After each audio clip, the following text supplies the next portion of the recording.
I'm 8 months, almost 8 months pregnant, sleeping on my parents' couch until I was able to purchase my new mattress and a new bed frame. I didn't have anything but my clothes when I moved back home to my parents' house.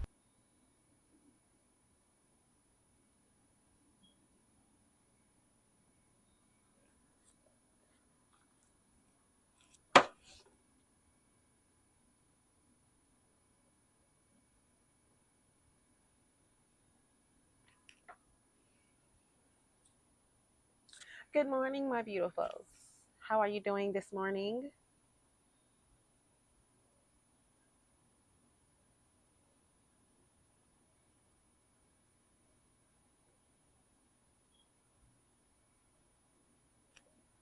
Good morning, y'all. Welcome back to the Ideal Woman Show. This is episode 3, and I am your host, as always, Coach Bree. And welcome to my channel.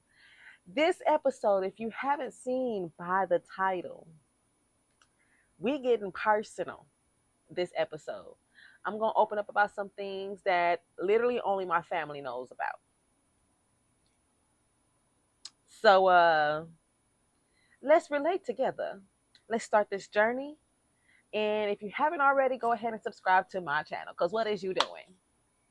Y'all, it is 8 o'clock in the morning and I am enjoying this quiet time. Except for that spider that I had to kill. Because it was like a big old spider web going from the top of my roof right here all the way down to my fence. So right before I hit record, I had swat that little spider web away so I wouldn't walk into it, right? So I was like, I know I'm going to see that spider as soon as I sit down and start recording. I kid you not, little baby spider right here. How are they even able to jump? Anyways, so yeah, this episode we are talking about guilt. Guilt in parenting, okay?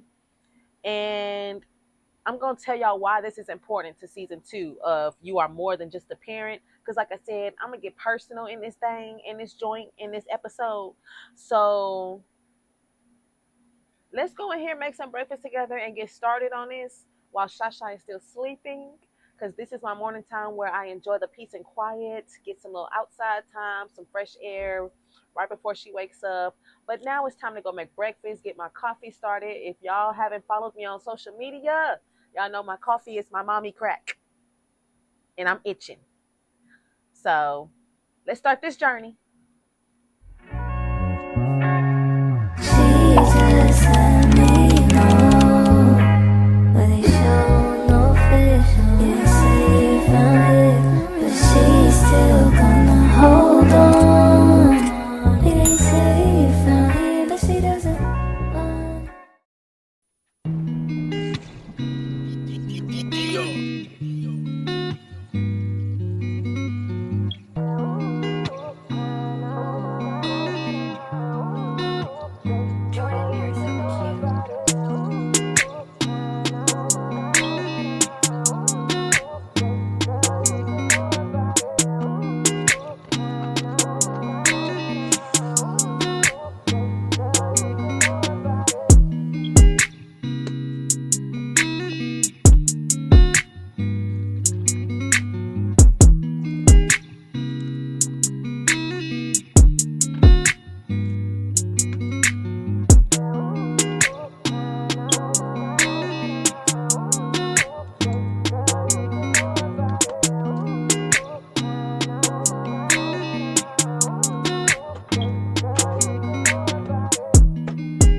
So y'all, it is 8:30 and Shy has not woken up. So we finna take advantage.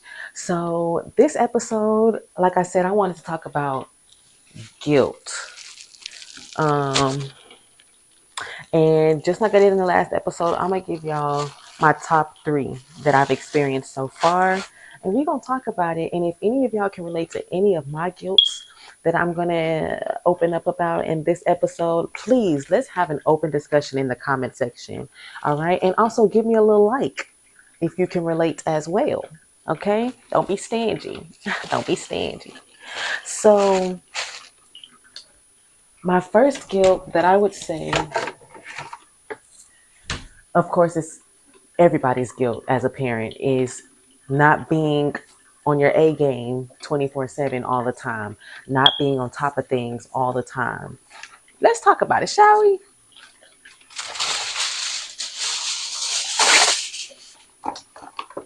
So as y'all can see, my kitchen is clean, clean, clean. It wasn't like this 2 days ago. Not even going cap. It was not like this 2 days ago. I'm talking dishes all in the sink, pots all on the stove after I just got through cooking, and just need to be washed, floor needing to be swept. Okay. The list goes on. Not to mention my living room. And y'all will see that later on in the video. Right now I'm cooking. Okay, so I'm gonna take advantage of cooking in peace and quiet while she's sleeping. But I kid y'all not, the living room filled with toys everywhere. I'm talking from the rooter to the tutor, all underneath my couches and in between the cushions. Okay. If I had to say my first guilt, definitely not being on top of things. And I say that makes me feel guilty from time to time because, for one, she's in a single parent household, and I be trying to compare myself to my mom. If y'all haven't watched my last episode, you would know why. My mom and my dad were like superheroes to me, and so they were always on top of their A game. The kitchen might be a little dirty for like a day, maybe a day and a half, but they never let it go on past that time. Okay, either we better get in there and do them dishes, or they would do it themselves. And so if I had to say my first guilt, y'all, I kid you not, the kitchen that y'all just saw in this little mini clip, as I was talking, it was looking like that for 3 days straight. 3 days straight.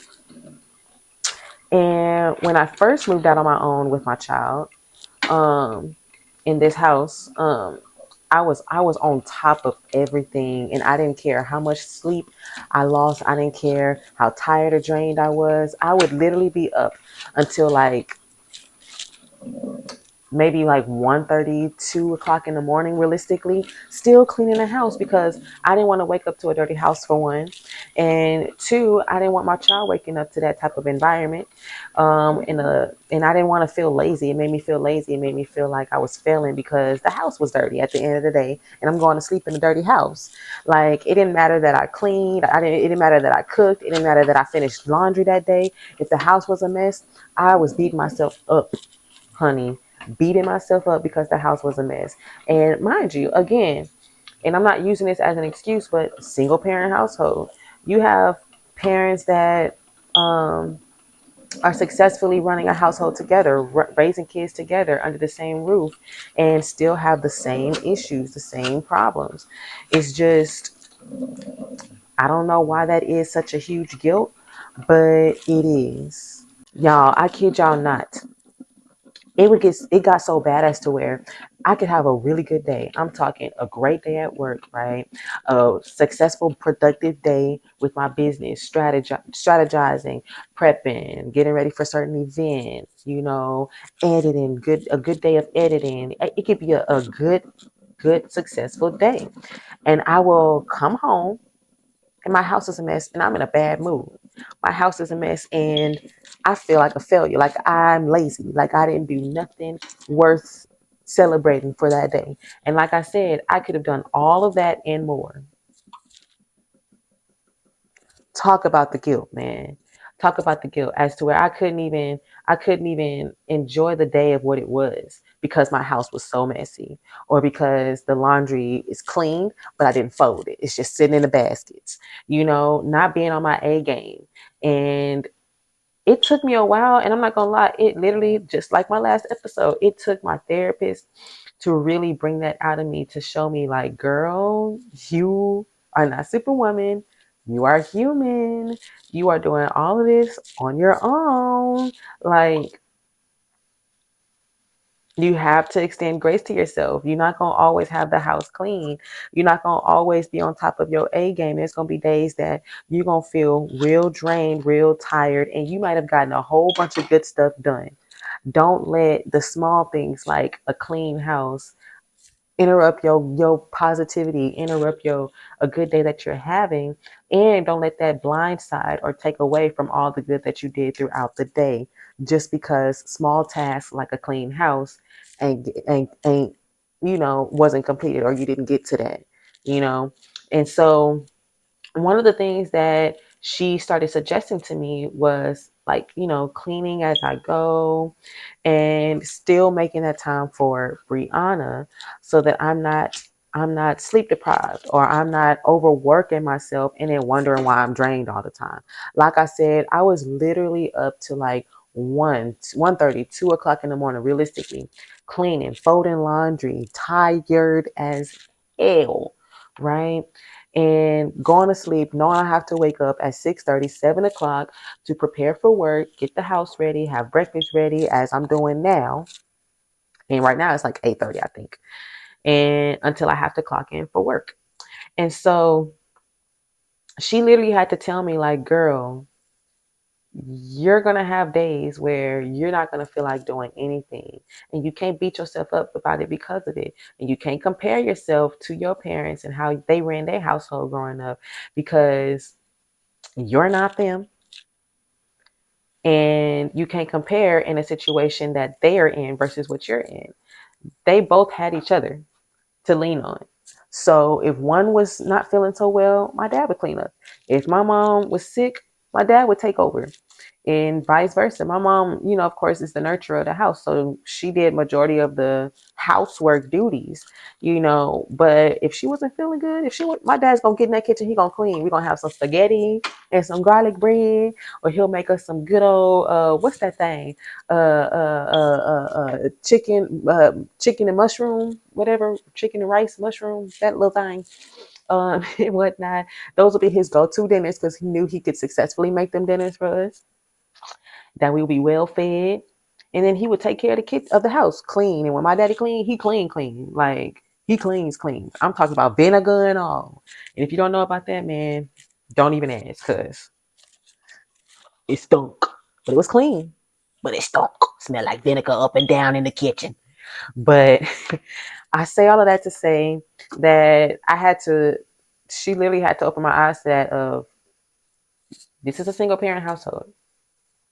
You're taking care of a child all day that doesn't go to daycare, yet you still manage to get business work done. You still manage to do your full-time job as your full-time stay-at-home mom, catering to her needs. You're still going out and about, staying consistent in ministry, and you still making time for her. Where does Brianna come into all of that? Where do you extend grace to yourself? Where do you celebrate your consistencies, where you are consistent? Why are you so focused on things like, oh, the house is dirty, the dishes is overflowing? Why do we focus on things like that? The laundry is clean, but it ain't folded. At least it's clean. At least we got clean clothes. And it took me a while to really accept that. Like, I was listening to her and I was like, yeah, but I could be doing better. I could be more on my A game, And she was like, okay, well, why don't you start cleaning as you go? Start small. Like, for example, the dishes. She was like, as you clean or as you cook, clean. Or every time you finish using a dish, clean it and put it right in the dishwasher. Now, I ain't gonna lie to y'all. I tried that. And even though I work from home and I'm at home all day long, that didn't work. But I tried it. And it worked for a little bit. But the reason why it didn't work was because sometimes, especially working from home, I can't just leave away from my computer whenever I feel like it, because I'm in meetings, I'm training all throughout the day, and I'm monitoring, or I'm building reports, getting reports prepared. So I'm not always able to just step away for X amount of time to go wash some dishes. And I can't abuse that. I can't just leave my computer.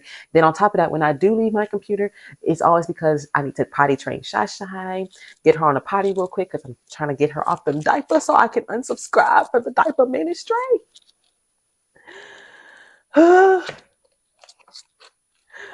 Or I'm getting her some snacks, getting her something to eat, and rushing to get me something to eat while probably using the restroom, and then getting right back to my workstation.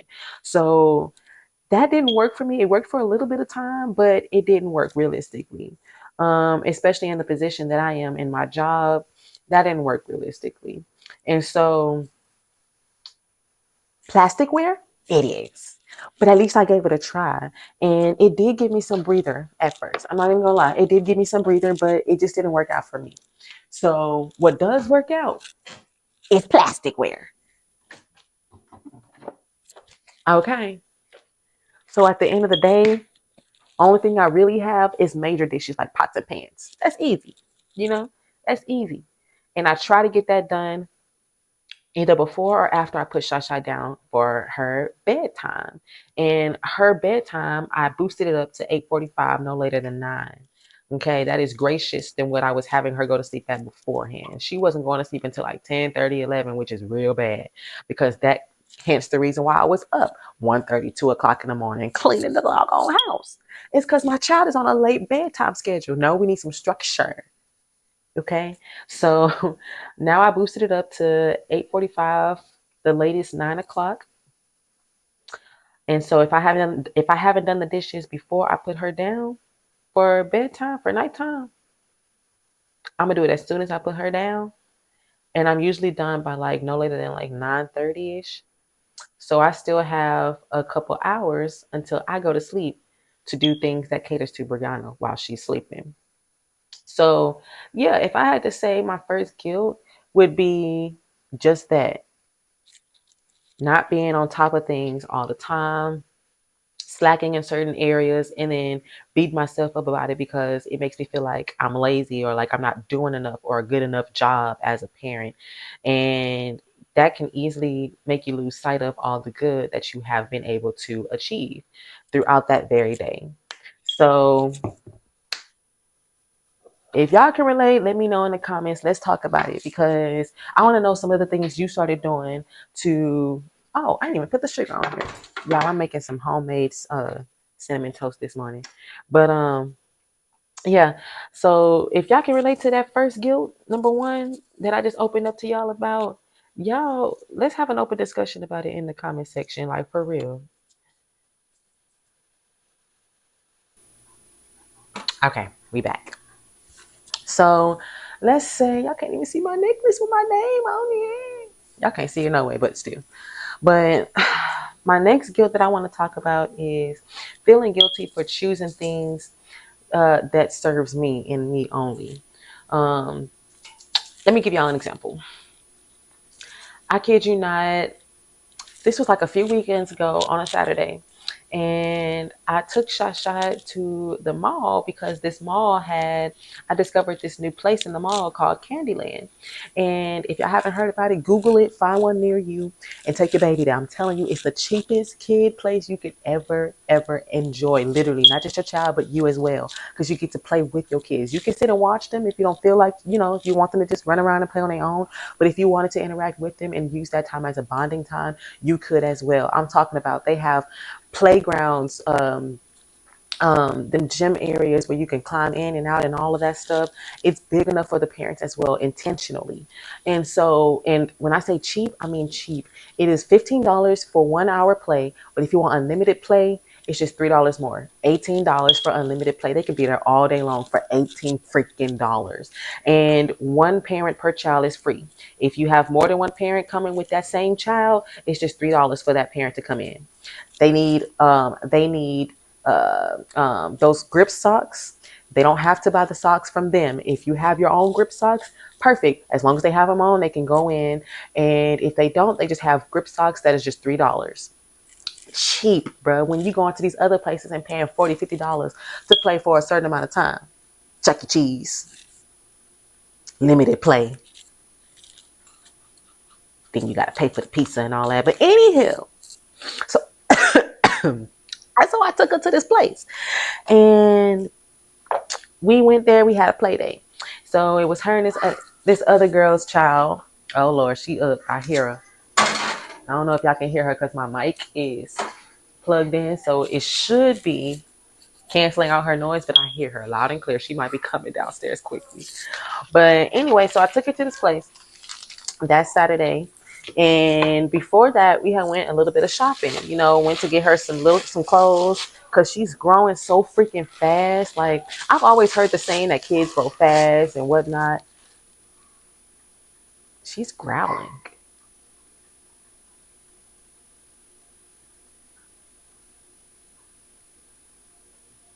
We're gonna pretend I don't hear it. So, um, yeah. So before we went to that place, we went shopping a little bit because she's growing so fast. And I've always heard the saying that kids grow fast and yada yada. But I mean, obviously, I didn't take it literal. Like, bruh, I could buy her some clothes now, and like 2-3 months from now, she's already fitting like tight.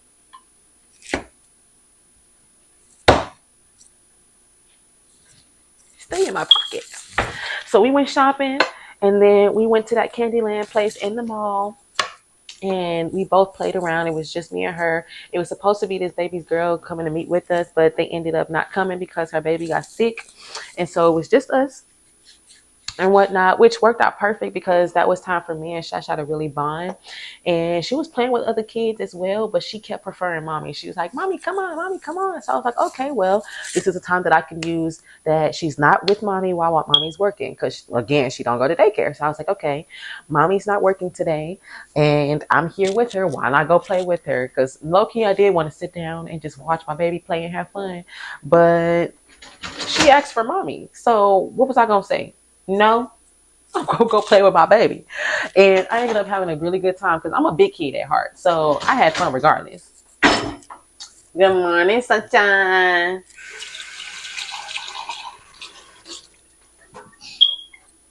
Right when I was about to make my coffee. Good morning.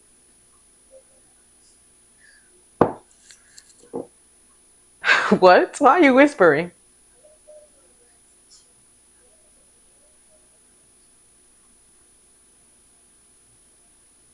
What? Come on. Let's go get our hygiene ready while our bread is in the oven. Come on. And so, yeah, y'all, when I say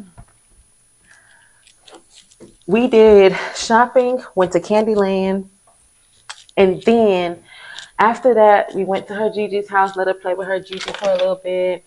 Nope, I'm lying. I'm mixing up weekends. Nope, we did not go to Gigi's house that after that. We just came home and just had a little. I think we just had a little mommy daughter time. I don't know. I just know we did something. Came home and did something. I can't really remember. I'm not gonna lie to y'all. But we came home. Come on, give me baby. All right. Pull them down. And so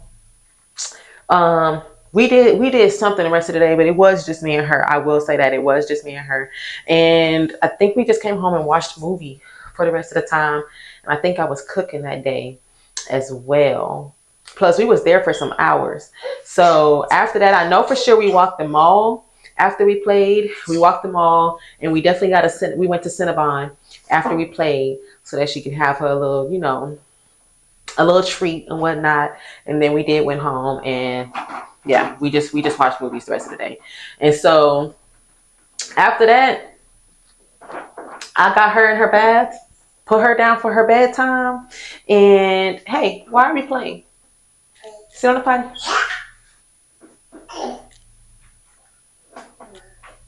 Come on now. Good job. There you go. And so, yeah, I put her in her bathtub, put her down for bedtime, and I was like, ooh, yes. And it was early too. It was like barely 9:30, I believe, or like between 9:30 and 10, which is early for me, especially on a weekend. Especially on a weekend, because weekends I let her have a little extended time on her bedtime. So like during the week, she goes to bed no later than 8:45 or 9, the latest.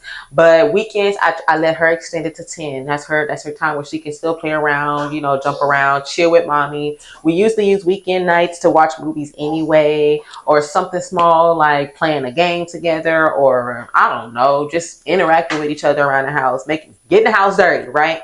And so That weekend though, I do remember putting her down early, and I remember because I was saying that as I was on the phone with my mom, and after I got off the phone with my mom, I was like, okay, I'm gonna use this time to play my video game and whatnot, and whoop whoop whoop. And I kid you not, I started feeling guilty about that instantly, all because I had her down early, and I was like, ooh, but it's the weekend, like, it's the weekend, and I feel like I just put her down early, and I'm over here and I'm playing a video game. I could have been using this time to do this or that. I could have been, and I kid y'all not, y'all think it might sound like I'm lying, but I kid you not, I literally had that guilt feeling of, dang, like, I got her down early on the weekend, and I'm sitting up here playing video games. I could have used this time or taken advantage to spend more time with her, because that's one of my biggest guilts, feeling like I'm not spending enough time with her intentionally, because like I said, she's with me all day watching me work. She plays with her toys and stuff. She, reads her books and stuff. Of course, she doesn't know how to read, but she'll sit there and act like she's reading and look at the pictures. She'll point at the objects or the items or whatever's on the pictures, and she'll say exactly what she's pointing to. Like, she's understanding more and learning more and quickly. But yes, baby, you hungry? I know I'm making some cinnamon toast. You're welcome. And so, yeah. So I was literally thinking all that because, again, that guilt feeling of doing things that serve me and only me, like getting quiet time, putting her down early so that I can have time for myself, even on a weekend, especially weekends that I don't get to, have my alone time and send her to her grandparents' house or with her godparents for a few hours. I try to put her down early to have that me time, so that, again, as per my previous episodes, I'm not losing me. I'm not forgetting me or neglecting me. What's some things that I do? What are some things that I do to clear my mind? What are some things that makes me feel like a kid again? That makes me feel, that makes me enjoy life. Things outside of responsibilities, bills and house duties and ministry work. What are some things that literally caters to only Brianna? So as I say, that being my second guilt, it would make me doing things like that. I would feel guilty, like, okay, maybe I could have waited a little longer to put her down for bedtime, or maybe I could have played the game and she could have sat right next to me and watched me play the game. If I had her sit down and watch me play my game, would I really be able to enjoy my game? Or would it be, mommy, I need this or I need that. I want a snack. I want chocolate milk. I would still be catering to her. So it wouldn't genuinely be a time served only to me. You know what I'm saying? And I had to get to that point to really think that, like, to think that way, to rewire my brain to think that way.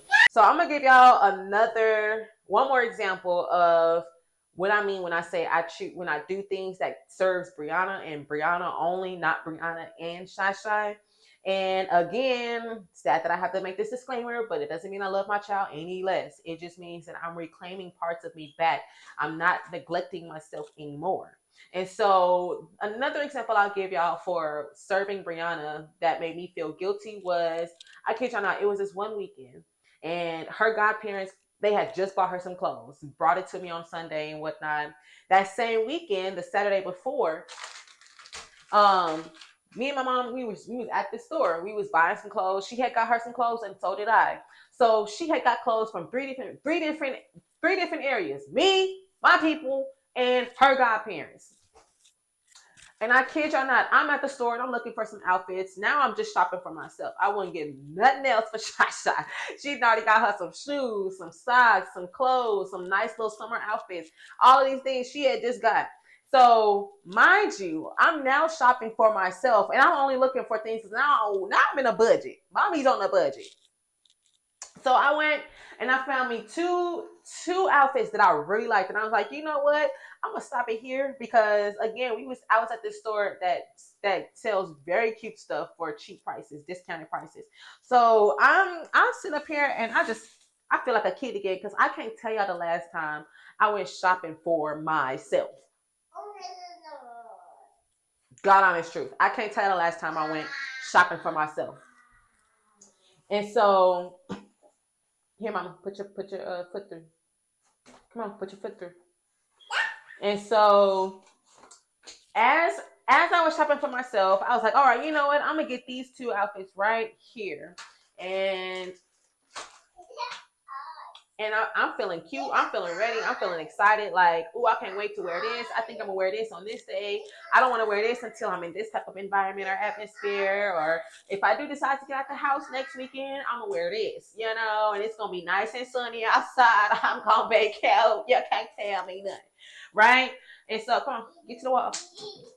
And so here I am walking up towards the cash register, and Shasha see these little shoes. I don't remember really what it was, but it was something that catered to her.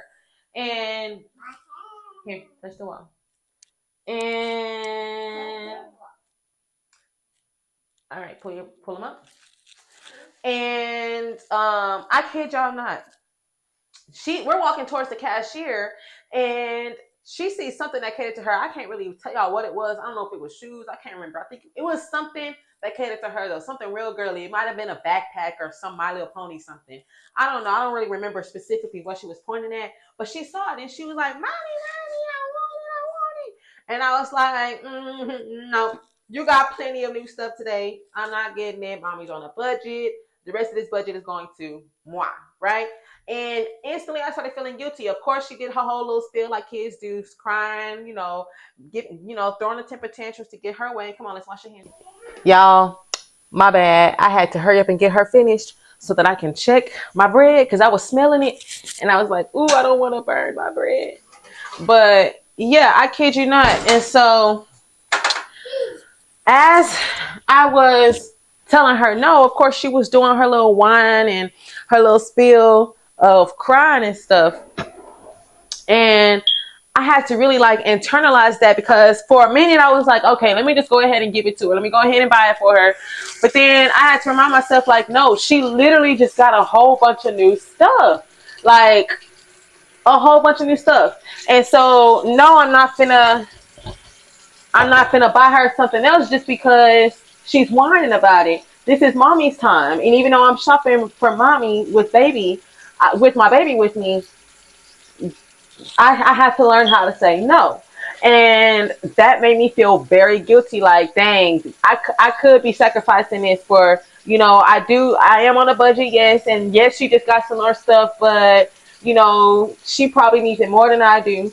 And I have plenty of clothes that I can wear in the meantime, right? Even though they old, like I'm talking about years old. And again, I can't tell you the last time that I went shopping for myself. And so it was in that moment, like my mind was literally running, and that all of those thoughts was going through my head of, dang, well, this could be going to her. She does need this. She does need that. Let me tell you something. Your kids gonna always need something. They gonna always be in need of something. They gonna always need more socks. They gonna always need more shoes. They gonna always need more clothes. They gonna always need something. They gonna always need an upgrade of toys, and not baby-fied toys as they get older. They gonna always need something. But that doesn't mean you have to neglect yourself. That doesn't mean that you have to sacrifice your needs, your desires, and even treat yourself every now and then, because that's what makes a great parent too. And I kid you not, it took me a while I'm just now getting to that headspace of after a long time of rewiring my mindset on all of this. It took me a minute to really accept that and not beat myself up thinking that I'm a bad parent for thinking that way or having those type of thoughts about it like that. But when I say I had to rewire my mind, I had to rewire my mind. I don't know if any of y'all can relate to that, but that is a serious guilt. Choosing things that serves you and you only, not you and your child. Because you do that every day, all day. That's your responsibility. But when it comes to just doing things for yourself, even the small things, don't beat yourself up about it. I'm telling you now, don't beat yourself up about it, because that's what makes a great parent. And my last example for this one, and then we'll go into my last one. My last example is, again, my parents. My parents was the type of parents that would put their needs last. I'm talking about my mom would literally wear the same clothes until they start busting out in holes. And then she'll decide, okay, it's time for me to go shopping for myself. No joke, no lie. and they'll put our needs first, which is great parenting, of course. But I was that kid. I was that kid that grew up questioning my parents on that. Like, Mom, why don't you ever go shopping for yourself? Dad, why don't you ever go out and, hang with the bros? Like, why don't y'all do stuff that caters to y'all? Why don't we ever see that? And they would say things like, when you get older, you'll understand, or, y'all are my top priority. As long as y'all happy, I'm happy. And I always said, like, I will never be that type of parent. Like, we're going to enjoy life together, and now look at me with my child, my first child, and I'm doing exactly what they was doing. And again, that's not a bad thing at all. I appreciate everything my parents did for my sister and I. I really do. They were great parents and whatnot. But now that I'm experiencing parenthood for myself, yes, as long as she happy and as long as she got what she need, I'm happy. But then again, am I really though? Because again, now I'm neglecting myself. I didn't put a lot of things on the side for her and for her needs. But it could be small things like, again, going out and buying you an outfit or two. Going out and buying you some aromatherapy or something and coming home and soaking your feet. Right? Small things that can cater to you that you shouldn't feel guilty about doing. Now, I'm not saying that sacrificing for your kids is a no-go. That's not what I'm saying. Does sacrificing for your kids make you a good parent? Absolutely. But is that the only way to be a great parent? Hell no. And so yeah, I don't know why we feel guilty. I don't know why that is. Somebody please help me to understand what the freak that even is about. Or why we feel guilty when we choose to do things for ourselves that don't include our children at all. Why? Why? Why? Indoors, indoors, indoors. That's funny. She like my singing. Y'all, I ain't even gonna lie, I had to pause just now because I done got all the way mad. Tell me why my bread overcooked. I'm sitting up here finna sit down and bite my bread, and it's just it's what I get for walking away. It's what I get for walking away. Why am I crying? I'm crying because mommy, and I got 15 minutes left until I have to clock in. So I'm finna try to hurry up and make a new batch of bread, bruh. Wasting food, man. Wasting food.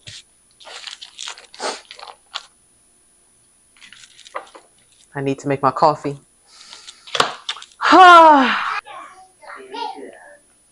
Okay, so let's talk about this last guilt, y'all. This last guilt.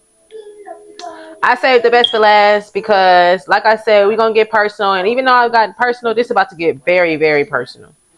And again, I'm only sharing parts of this because I know that there are people going through the same thing right now. I know that for a fact because I talk to them. I talk to some of these people on a every other day basis, helping them through their stuff.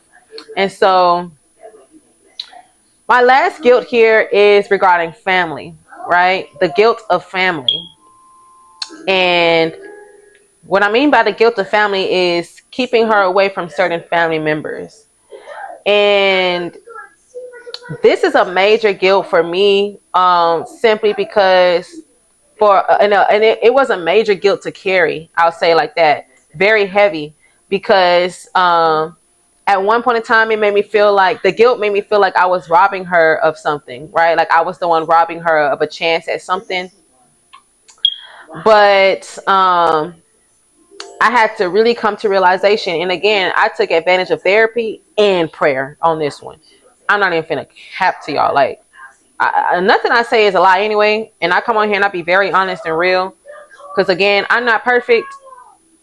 And I can admit my flaws, and I'm definitely big on acknowledgement, taking accountability, and stuff like that. This one, y'all, this guilt made me feel like I was robbing her of something, And it was so bad with that guilt that I literally, like, my mind started playing games with me, like, okay, well, you're bitter, or you're this, or you're that. And the reality was, I wasn't. I was angry at certain things, but I never ever lashed out, and I never took it out in an unreasonable way.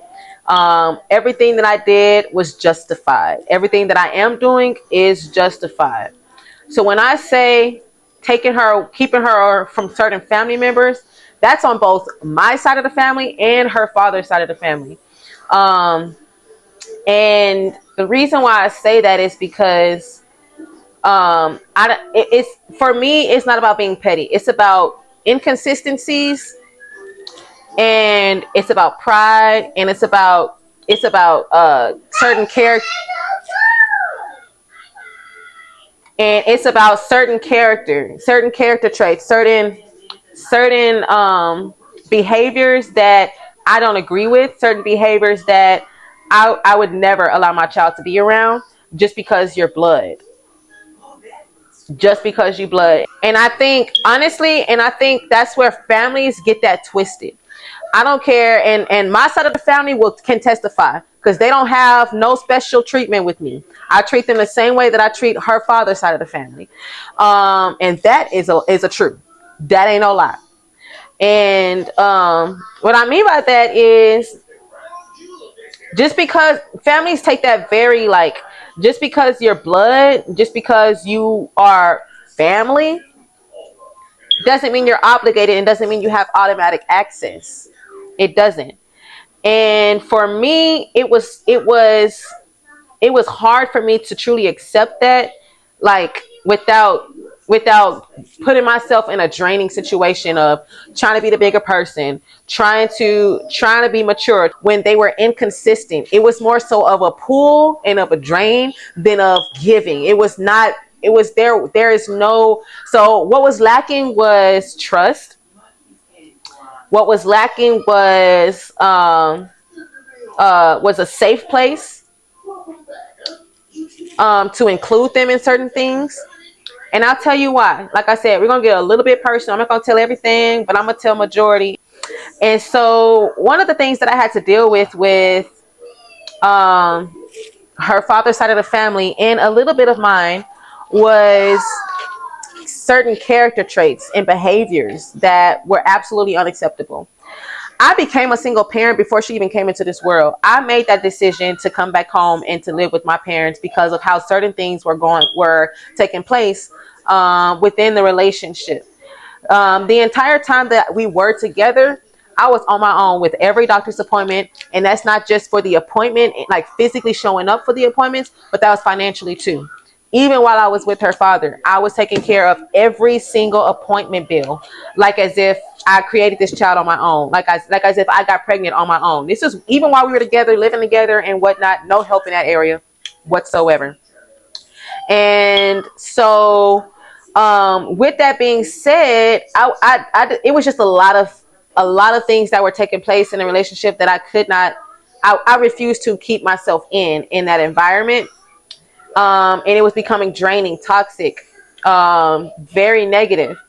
And so as I moved back home with my parents, I kid you not, I had to start all the way over. Like, when I say all the way over, I'm 8 months, almost 8 months pregnant, sleeping on my parents' couch until I was able to purchase my new mattress and a new bed frame. I didn't have anything but my clothes when I moved back home to my parents' house. A few pots and pans, and that was it. I didn't bring no major furniture over except for all the baby stuff that we had so far. That was all that I was able to bring home with me when I moved back home. And so I had to start all the way over again with no help. Not only was I starting all the way over, pregnant, sleeping on my parents' couch, and sometimes in their bed if my dad had to work overnight, but on the couch, pregnant, almost 8 months pregnant. And on top of that, I was responsible. I was left alone to take care of all the rent bills, all of the rent bills and whatnot, because at that apartment that we both moved in together, I was we did not read the full print of the lease agreement. We didn't realize that if we were to break this lease before our lease ended, we would still be responsible for paying rent until another tenant leases out that apartment. So here I am back at my parents' house, but he's still there. And whatnot, whether he stayed there or stayed on post until it was time for his shift to work. He was still there. I was the one that moved out.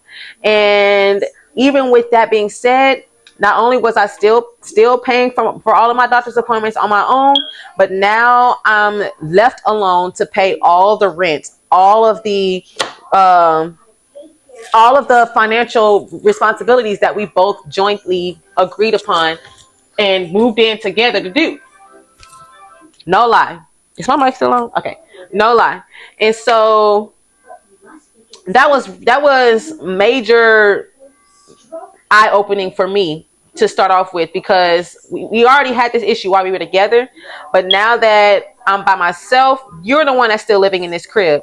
All of your stuff is still in this crib, and I can't even get you, instead of getting you to just cooperate and to help pay the rent and all of this stuff until someone else leased out the apartment. It was excuses. It was, oh, I'm being selfish because I have a home to come home to. Yes, I had my parents' home that I could fall back on, but I was still starting from scratch, sleeping on the couch, still maintaining bills. Thank God I worked from home, so I didn't have to worry about gas money or keeping my car maintenance, because I barely was driving it. And the only time I was doing my weekly appointments, a weekly checkup to check the baby, make sure she was still healthy, still doing good, leading up to her day to come into this world. And so doing all of that with absolutely no help, and all I was getting was excuses and blamed on. And so during that same time, I'm back in my parents' house trying to get back on my feet, getting all of this stuff prepared for the baby and all of this stuff. That same time, I'm having to deal with his side of the family. And again, this is not to put anybody on the spot. I'm not giving certain names. I'm just opening up about my experience. And if y'all can relate or have dealt with something similar, let's talk about it in the comment section. This is a safe place, but we're not going to be negative about anything. We're just communicating right now. And so while dealing with all that, I'm having to deal with his family members. So I had to deal with things. This is another one. And this was on multiple occasions. I would get a call from one of his family members, and they would call me and start asking me questions like, how are you feeling? Well, why are things going this way? Why are things going that way? Or why did you choose to, leave? Why did you choose to block? Why did you choose all of this stuff? Right. So at first I'm thinking, okay, they're really concerned. They really want to be a part, or they really care enough because they're asking. Little on me being stupid. So, as they're asking me these questions, I'm answering them. I'm remaining respectful, because there was a thought in the back of my mind of, okay, I need to be cautious and careful with what I open up to them about, because I don't know what their true intentions are. I don't know what they're really trying to get out of me. I don't know. But they seemed genuine at the time that they were asking me. Same phone calls. After they finished asking me, what's going on, how I'm feeling, acting concerned, in those same phone calls, I find out that there's other people on the line sitting on mute. Literally. I'm pregnant, living in my parents' house, trying to get back on my feet, sleeping on the couch, all this stuff. We're still paying all of these bills for a place I'm not even living in anymore, without his help. And now I'm having to deal with family members that are calling me, starting off the call as if they're genuinely concerned. And then I wouldn't know that there were other people on the line until they called the person out. So, for example, it was this call, and I was in the kitchen. I was cooking at this time, and my dad was sitting in the living room. So as I'm cooking in the kitchen, I'm on the phone with one of his family members. She's asking me, like, how are you feeling? Okay, well, why are we in this place? Okay, well, why? And then she would go, okay, well, and mind you, the whole time I'm respectful. I'm trying to remain mature and trying to talk things out.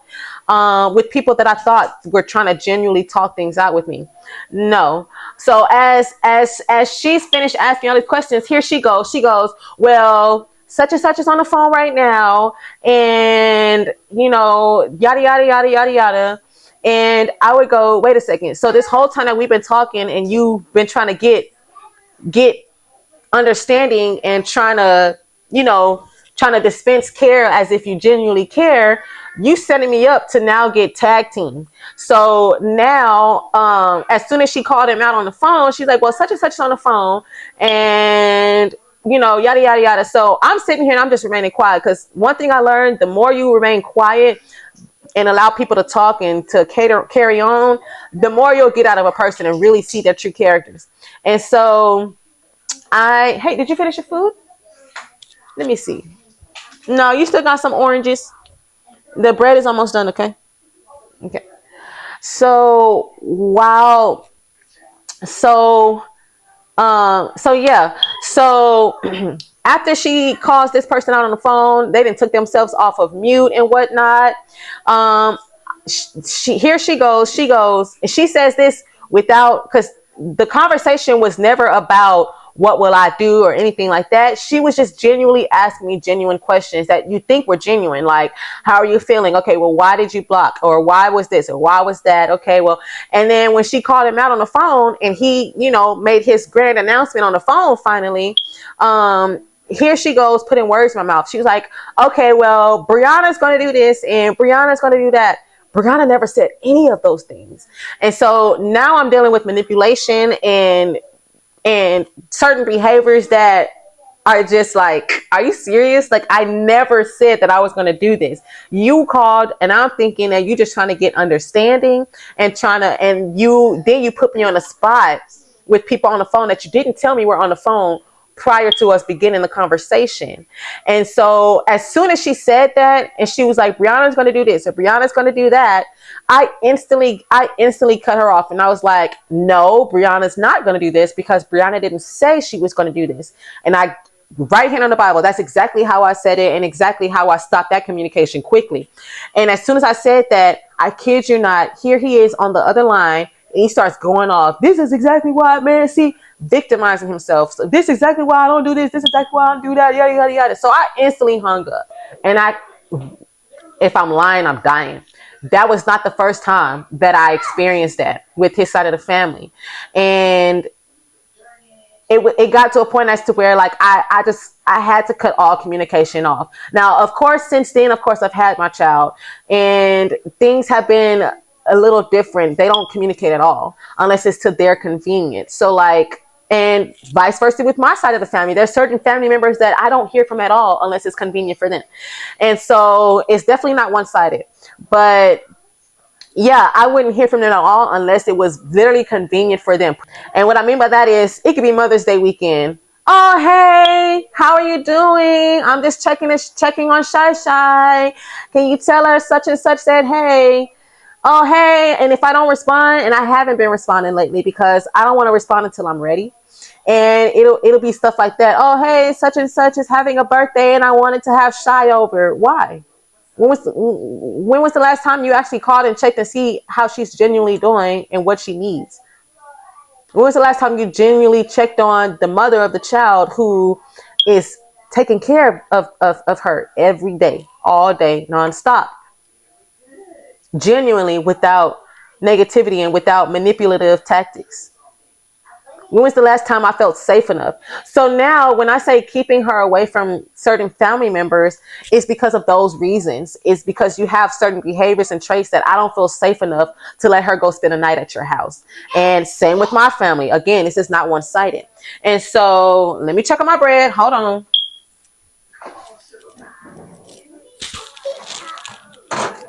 Okay, that looks much better.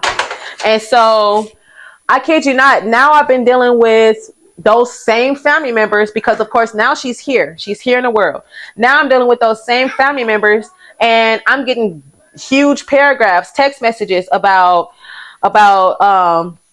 what they feel I should be doing and how they don't understand why I don't trust Shasha to be around them, or to not around them, but to spend the night. I'll say it like that. And they tried to it would be certain messages like, well, she spends the night at her godparents' house. That's her godparents. That's a safe place. They genuinely check on her. They take care of her when I can't. They don't manipulate me or mistreat me or misuse me and expect me to give them that same amount of access to my child and expect me to trust her safety in their arms when I'm not around. They don't make me question these things. So it's not a comparison. And so I would get text messages like that. And I would get text messages. They would text me like the day of and say, hey, can I come by and pick up Shashai and she can spend the night and whatnot? And I'd be like, no, there's boundaries right now. You can spend time with her. I can drop her off for a couple of hours and come back and pick her up. I have receipts, proof that I've tried. I've given dates. Certain dates we couldn't, certain dates we could. Never ever got around to it.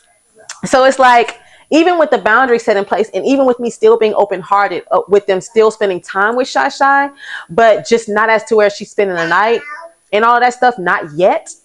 There's boundaries put into place. Okay. So yeah, it's not like I just cut communication off completely. I had my heart open to her, spending time with them for hours in a day. Start off like that first to see how things run, how things go. And then if we can get to an understanding and we can work on that first, build a safe place with that first, then we can graduate to her spending the night and y'all coming to pick her up whenever y'all want, even on the day of, even if it's last minute. Then I'll feel safe enough to allow that to happen. But there is no safe place right now. And just because your blood doesn't give you automatic access or doesn't make you obligated to have access to my child any time of the day, especially with you mistreating me. I don't understand why, and help me understand, this is where I want the open communication. I don't understand why family feel like they are obligated to certain things just because they're family. It's like this. I'll use this concept. Everybody, and I mean everybody, every family has a preference when it comes to which family member they would go to for certain circumstances that happens in life. Every family has preferences on which family member they're going to go to and which family member they're not going to even include with what's going on in their life at that time, in that time or season. Reason being is because they know that this side of the family is trustworthy, it's a safe place, and they know that they're going to take care of them and not mistreat them, not abuse them, not anything, right? Not belittle them or anything. Whereas this other side of the family is going to spare their business, belittle them, and abuse or knock down their confidence or whatever, and what have you. Prime example, I knew this one young lady, and she was talking to me about one of her family members and with him being a drunk. And she was like, I would never allow my child to be over there without my supervision. I'll go over there. She can get to know this family member and know that we are family and whatnot. But I would never allow him to watch my child or to allow my child to spend the night because he's a drunk. And when he's a drunk, when he gets to that level, he breaks things. He gets abusive verbally and sometimes physically. It is no different with this. It's yes, your family, but there are certain things I'm not going to allow my child to be around. It is my job as her protector, as her leader, as her mother, and the consistent parent in her life. It is my job to protect her from certain environments that I have to say yes or no to. And if anything happens, any type of influence happens, that's on me. I'm the one that has to deal with that in our household. I'm the one that's going to have to discipline that in my household. I'm the one that's going to have to answer to certain questions, to certain concerns in my household that you're dumping on me to take care of. And so it is my responsibility to protect her, to protect our peace that we're building, to protect the atmosphere that we have in the household, and to not cause confusion or chaos or drama where it could be prevented. And so that's literally the same thing, right? Every family has a preference with who they're going to go to, where their safe place is, and where they know not to go to.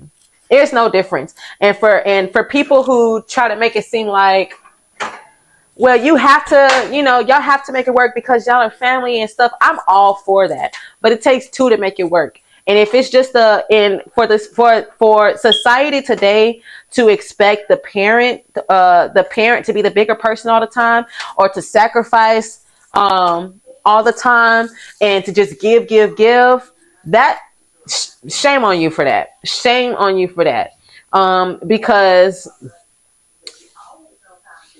there has to be a level of understanding, there has to be a level of maturity, and there has to be a level of respect, not just regarding the child, but for the mother of the child or the father of the child, vice versa. Whoever is in that situation, there has to be a level of respect and a level of safety for the parent to allow certain access to their child. And if you don't understand that, that clearly shows where you are in your maturity level. No, it's not about you all the time. No, it's not about me all the time. But it is about the safety and the peaceful atmosphere that you have between you and your child. And only you know what's best for your child. Only you have experienced, certain behaviors with certain family members. So only you will know what's truly best for you and your child, not the world that's on the outside looking in, not certain family members that pretend that they care, that they genuinely care, or that they're good people, but their actions show differently. All I'm gonna say is pay attention to people's patterns. That's one thing that my pastor said. Pay attention to people's patterns. That exposes their heart posture. And if their patterns is only to communicate or to contact you when it's to their convenience, and they haven't even tried to reason or to make things better, or they haven't even tried to take acknowledgement or to take accountability for their part of disrespect, for their part of manipulation, or whatever you want to call it. Please know that you are allowed to protect your child from toxic behavior, even if that behavior comes from a family member. Please know that it is okay to try to make things work. It is okay to try to talk things out, but you can't change a person. And you have to accept who they are in the now, not the potential, not the possibilities. You have to accept them for who they are and where they are in their life right now. And if all they care about is themselves and what they can benefit from, you have to make the best judgment that is going to be best for you and your child. You have to make the best judgment that's going to work for both you and your child. And for me, my peace is sacred. Our peace is sacred. The atmosphere in this household is sacred. And I refuse, even for my side of the family too. Again, they don't get special treatment. And they'll tell you there's been times where even my own parents couldn't see her at one point in time. Not because they did anything. It was just certain things that were taking place. I didn't want her around in that environment, in that atmosphere. So this goes for everybody. Our peace, the atmosphere in our household, we're not going to allow that door to be open for negativity, for it to be interrupted. As long as they come correct and they show genuinely that they care and that they want better for not just the child, but for your relationship with them as well, so that there is that safe place. Pay attention to people's patterns. Pay attention to people's patterns. That's all I'm going to say. Let's talk about that in the comment section, y'all. Let's talk about it in the comment section. Y'all, I think I done traumatized my child with my toast because I let it cook for so long, not paying attention to the time. And it got so hard. So when I made the new batch, this one's nice and soft, nice and buttery. And she goes, I said, Shashai, this one's better. She comes into the kitchen. She sees the bread instantly. And she goes, no, thank you. No, thank you. So I had to end up making her some cereal. And she like, it's better. She goes, cereal is the best. This is better. My little heart just dropped. It's cool. But it's time for your girl to clock in. If any of y'all could relate to anything that I'm going through or have gone through, and well, y'all still going through, and or y'all have a friend who is a parent going through the same thing, or a soon to be parent and kind of going through some similar situations that I've expressed today, let's talk about it in the comment section. Go ahead and share this video with them so we can have open conversation with them as well. I am your host, Coach Bree, on the Ideal Woman Show. And again, remember, becoming your ideal self is a journey, not a destination, baby. So keep growing. See ya!